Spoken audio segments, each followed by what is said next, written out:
C'est une légende de la course à pied, André Lacour, 81 ans. Sur la piste du stade Philippe Marcombe, qu'il fréquente depuis plus de 50 ans, André Lacour ne supporte pas de marcher. Il court toujours. Quand on fait de la randonnée avec ma femme et des amis, il faut toujours que je trottine plutôt que de marcher. Quand je marche, il faut des cannes, parce qu'à mon âge, on se déstabilise. Alors qu'en courant, on est toujours en ligne et on court toujours verticalement, si bien qu'il n'y a pas besoin de faire des grands écarts comme la marche à pied. Parce que la marche à pied, quand il faut faire ça, il faut se tortiller, c'est difficile. Tandis que courir en sautillant, c'est simple. La passion de la course à pied, jusqu'à repousser ses limites, avec des accélérations pour faire monter le rythme cardiaque.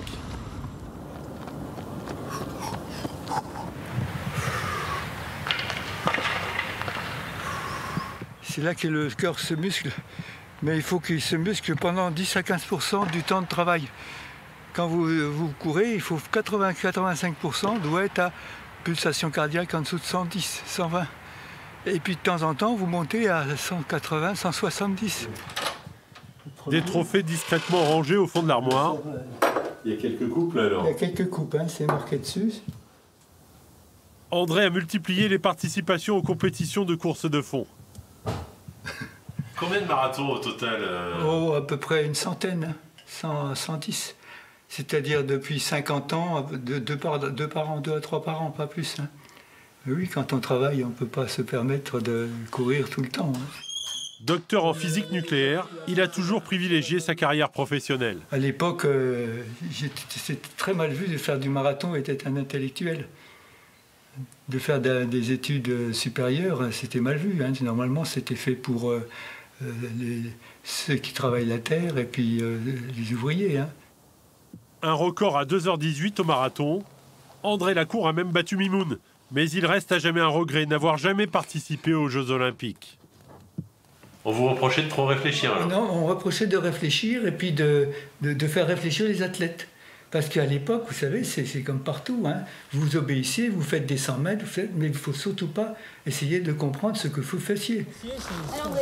Plusieurs fois par semaine, André pratique son exercice favori, le footing en groupe, au pied des volcans.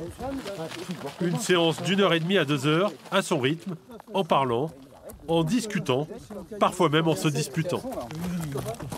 Celui qui ne peut pas faire de la disputation, il se retire, hein, il donne ses idées, puis il s'en va. Ça va pas, ça va pas. Il faut qu'il y ait une disputation sans que ce soit affectif. Hein. Il faut que ça reste mais André, dans l'esprit. Hein. Il va passer une demi-heure à vous prouver le contraire de ce que vous dites. Et puis au bout d'une demi-heure, il vous dira « Non, mais t'avais raison. Hein. » C'est ça le groupe. Hein. C'est un individu, c'est un personnage, c'est un très grand personnage. Et on a encore l'exemple aujourd'hui. Il est encore à nous expliquer les choses, il est encore à nous raconter les volcans, à nous raconter la vie, comme au premier jour. Il est éternel, c'est un éternel recommencement. Mais à partir du moment où tu es en groupe, il faut des chaussures qui tiennent bien tout le haut des pieds, pour éviter que justement des étirements ligamentaires. André, tu cours 2 heures avec lui. Tu t'as pas vu passer les 2 heures parce qu'il va te parler du dernier livre qu'il a lu, de l'émission qu'il a vue sur Arte hier, de ses théories sur le cerveau, sur plein de choses. Courir, contempler, partager, sans oublier de comptabiliser les kilomètres. 200 000 kilomètres que j'ai déjà couru depuis que je cours, depuis ma jeunesse. Eh oui. Courir comme au premier jour, c'est toute la vie d'André Lacour.